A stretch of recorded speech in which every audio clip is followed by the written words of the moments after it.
گهدار و بینرین هیجا گهدارین بویر اف ام ین کوبریا پیلا اف ام 103.5 جه قامشلو و در دوراوی لما گهدار دکن هروها جی بینرین ما ین کوبریا و شانا زندی یارو پیلا از که هی لسر فیسبوکی بویر عربی لما تماشا دکن دوی هفدی تنا طایبت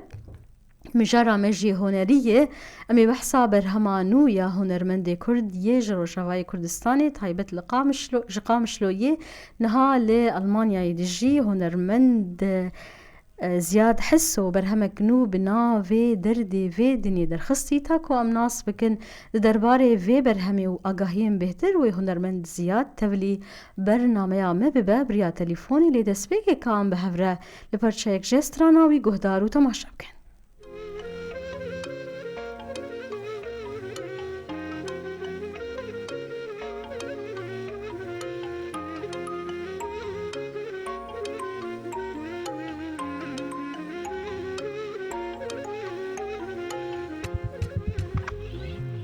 من گران بون درد ویدنی جبو توسشوم حال مرنی شارو پریشان چاوا بگهمی دام دل شاکر وقدمی بری لمن گران بون درد ویدنی جبو توسشوم حال مرنی شارو پریشان چاوا بگهمی دل شاكن وقدمي بري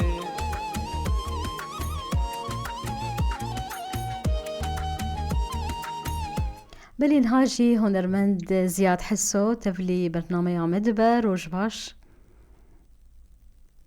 سلاو ريج بوات سلاو ريز جبوتجي دسفيكي ام بيجن بيروز ببرهماتي نو درد ويدني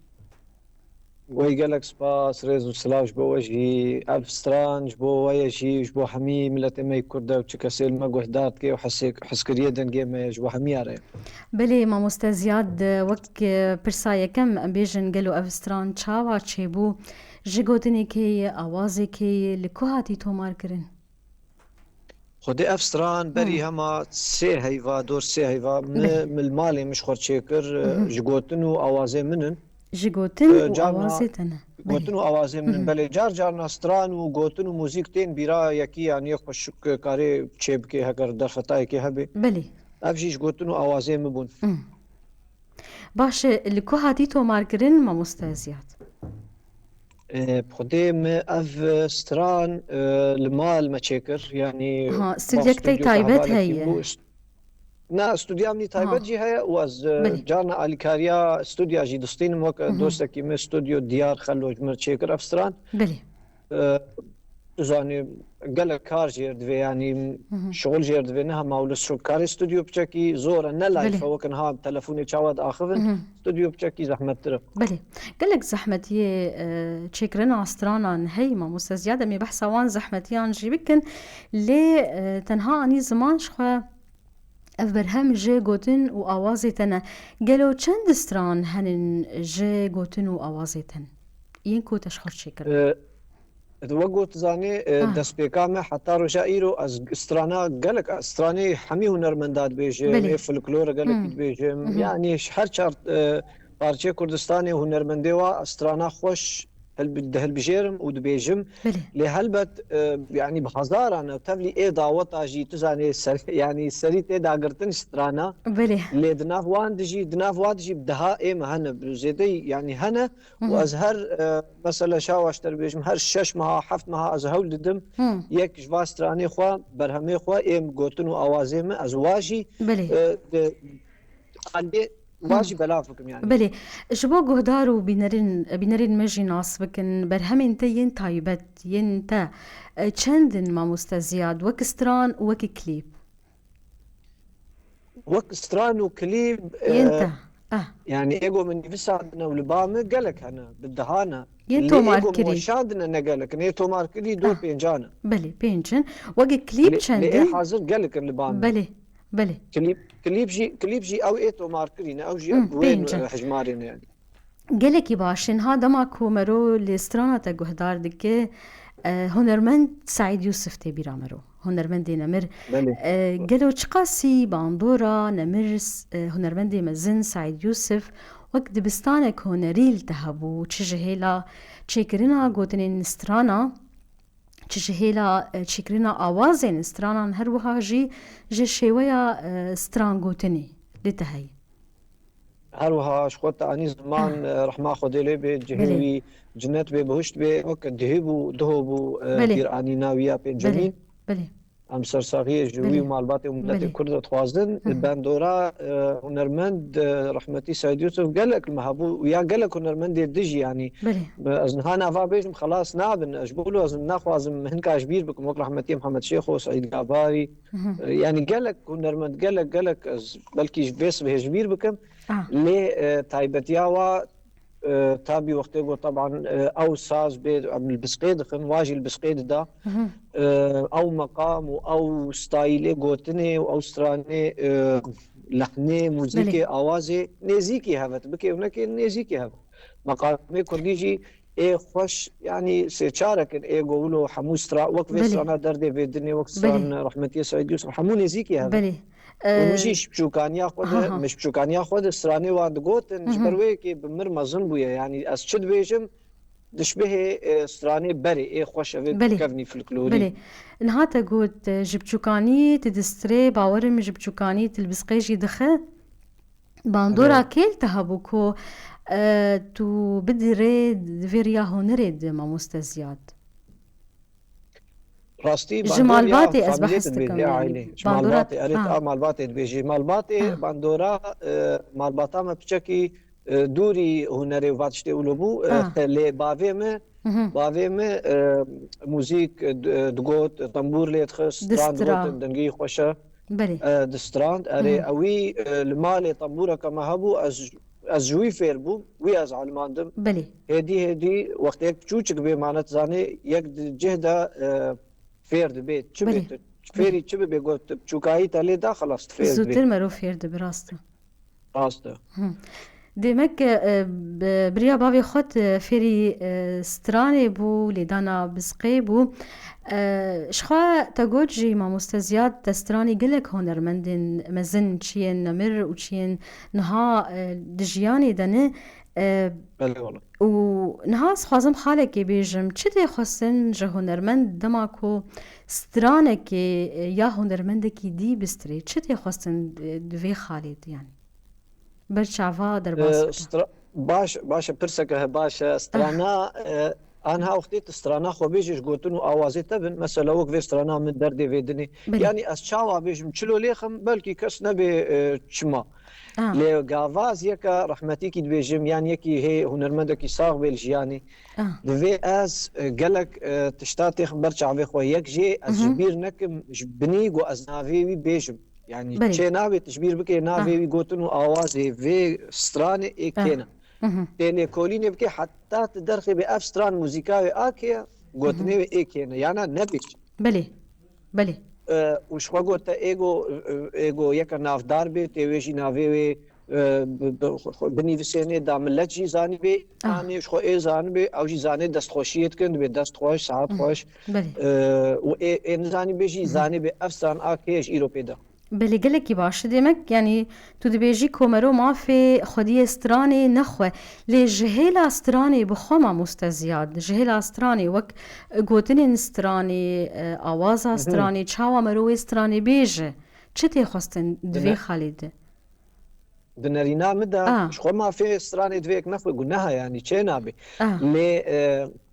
دستراني بخوده ايمد نرينا مدا او استران چاوا هاتبي قوتن ولو بيغوتن يعني بالطنبوري هكا بآلافي دنبن وكب جنبش بي باغلمه بي افتشتي وصابن دوي دي ساولو بيغوتن جبو او رحي ستراني بتردا كفي غوتن ولو ليخي او ستران رحيوي ناي مثلا هاي ايغو بيجم هناك رحمتي سعيد يوسف وقو يلي خستيا بوي آلتي بوي انسترومنتي بوي رحي از بيجم بلي يعني وقوتني وي چنابي بين هرتن بلي جبر فيك يجي بله اجبر وی که جیدما کو تسترانه که هنرمند سعید یوسف دبیجه گلک استما کو گهدار دکن دبیجه همان شیوه مرود بقی سعید یوسف بخود استری يعني افي يكتي قوتن قال لك جاراتي قوتن قال لك دبياو متقبلكي أو يعني متقبلكي مثلا نام مثلا خوشتريان أو رحى وكوير ياو تبي أو بله رحتي قوتن بله نفس عيني آلتي مثلا همان انسترومنت همان طبقات دنقة همان قوتنا جارنا يقزاني قبي آكيش خد جهده از بله جان هنك رحمتي سيد قاباري دبيجم يعني جهده تيخو يعني كرنجو آوية بله نها دمك تبوي نريني رأيكو دما كومرو سترانا هنرمندكي بيجه مرو هاول بده بله وكوي هنرمندي بيجه لرخ فيجي قال كس جانا جيد بيجن دما كومرو سترانا هنرمندكي دم بيجي قالك مرو بشوية كي خوي طيبت بيجه تنبوي نريني رأي شو ابخوا بلي ما وقتيغو استراني بيجي او بخو تايبت يا متيد هي يعني اس بخو بله بسلوبي خو تايبت من ديا خود بيجم اه لنزيكي ما وك هي دوی مرو نزيكي دوری یا ايه رسن جینره و نزيكي هنرمند ار خودی السنه استرانی طبعا نزيكي ار السنه بدنجي منه طنبورا منه ويرحى كي مشي تشكي مشي وتيد هبي بله لنزيكي ايه السنه بله نها دسبيكا في هفديتني تاني زمان كو دراسي قلق زحمتيان هاتن دتشكرنا استرانان بيتر چه زحمتي بون ما مستزيان زحمتيات شكرنا ستراني تشيا مثلا هر هنرمندك كاري تشتكي بكي هنا كان قوتن بوار قلقتين هنا كان آواز بوارتين قلق هنا كان اه هردو بوارتين هنا كان هردو كاجي نكارن تشيكن بله اما مثلا حطان ها الجور قلق ستراني فولكلور وقلق افي من بدي خو قوتنا بتشكي بتشكي او قوتن وآواز مرتين يعني باش اسكارم اسفيري بله آواز وقوتني باش بوما بله اسكارم هر مثلا ده هيفسه واسترانك دوي خو تشيكم يعني اجوي بله رياغو از ايه استراني غير خو بيجم راسي اسكارم نما بيجم ليه اخوش وقتي واشي يك بله ببيرتيني بله مرو بینه راست قلق بونين كوچا قلق هنرمند آنجيت تتيني زمان و تدستري استراني نوان ها ديمك بلي بهتر زحمتين آبوريتين راسيتا ما مستسيات دي تشكرنا استرانا نها وقت تقوت تشه هنرمندي بله وفات بيان ولو از هول دمغو از بيرانينا كوي تشنوي بيجم ستران بله نوي هرم جهوي سرغوراوي يعني ولو وفاداري كوجي بله تقاسي باشا أفيك تقاسي جرينجة خوتي أف گرنگا ماچاوا ها كرم بي موزیکا کردی وسا بردوام دبی یک دده دست یکی وقت یک وفات دبی نای و ما تیگو استرانی بمرن یان او هری دوی ام تمیوی بیر بینن بله الولاتی خلکی ناوی مکتب مدرسه و نوستانا و ناوی درا و مطارا وار الواد کن بله اما افجمه تیگو ام وا بیر بله بینن به ویدیو کی بکرتا ویدیو کی ما چاو کن و وقت بله تقول زحمتیه چه کرنا استرانی نهاوی وقت دمانو ده نما وك بري راهشتن طنبوري او ديكك هبو وكا بله مسجلك هبو دستيق ولي دانو ستراند قوتن نها نما ولي نها دويت هري تكنيك بيش يعني كتير تكنيك قلكي بيش كتير اشتقاسي بيش بلكي بينر نزاني بن شاواي لي تكنيك قلكي بيش كتير رولك ام هول ددن هر رولك اريني لستي اف بيشكتنا تكنيك الجوري نريناتا يان باندوري كريل جودة استراني لباشبون استراني قدي رولك الجوري ارينيا اري رولك قلت اري او قلتي باشا يدي جوتني خوشك فهمت كي نها استران هنا بري اي 20 صاله 15 صاله هنا اي هنا كونرمندا تشكي جي فهم ناكي جبرجو نخوشك هاتيه تو ما كرن انها بله بحثا كواليسيونا استراني دك ما مستزيات بحثا كواليسيونا كواليتياوي لجهلا طبعا اف ارينيا اف بوزيتيفا اري اف خالك ارينيد مثلا بيشكتنا تكنيكيد مثلا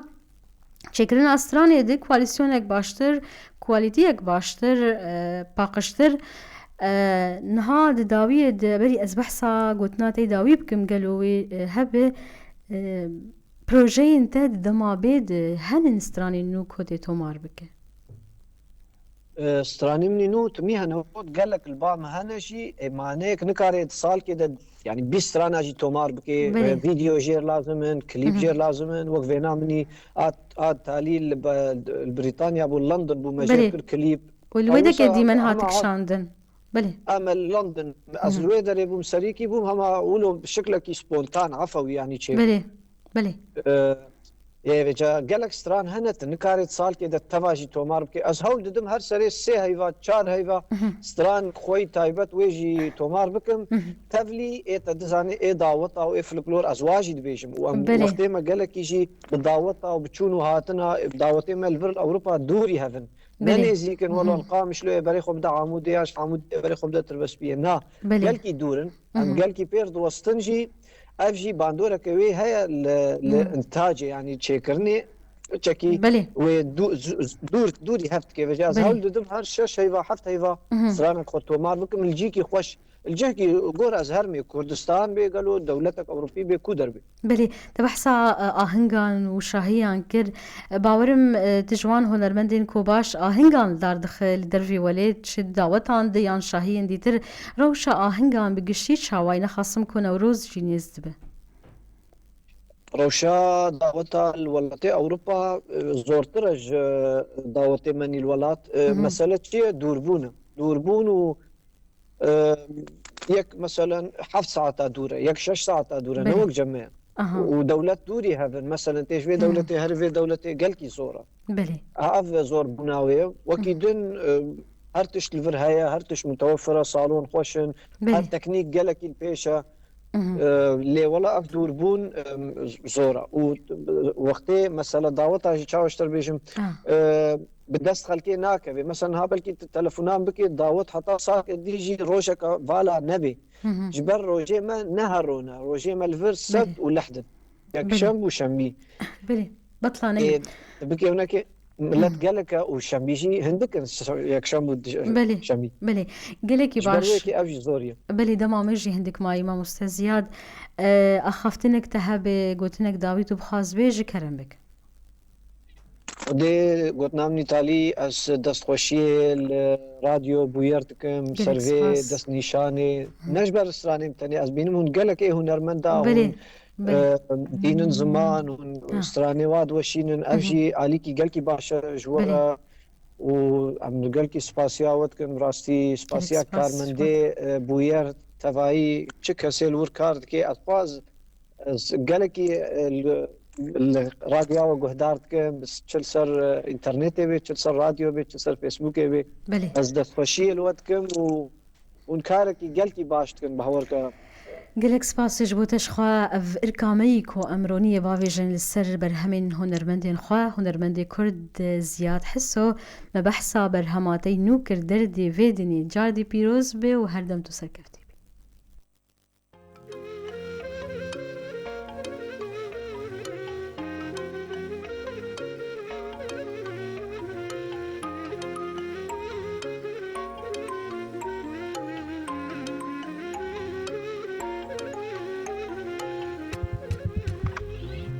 من قران بون درد فيدني جبوت وسشوم حالي مرني جارو بريشان چاوا بقهمي دام دلا شاكر ودمي بري لمن قران بون درد فيدني جبوت وسشوم حالي مرني جارو بريشان چاوا بقهمي دلا شاكن وقدمي بري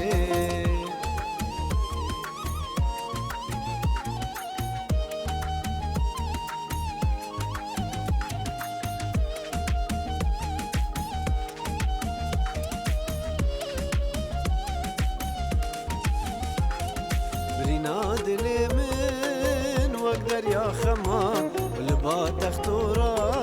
درماني وينما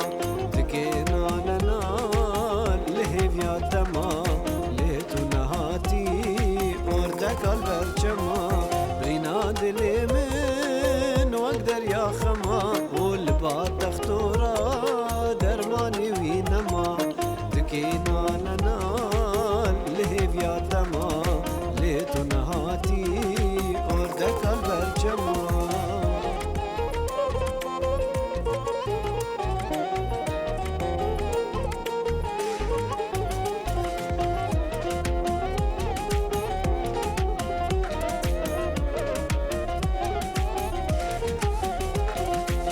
تشبير ناكم حتى مرني تجدل در ناخم دلالا مني راس ازقريام قالك لدني لم ندي وكتا بجسوسني واستجبر ناكم حتى مرني تجدل در ناخم دلالا مني راس ازقريام قالك لدني لم ندي وكتا بجسوسني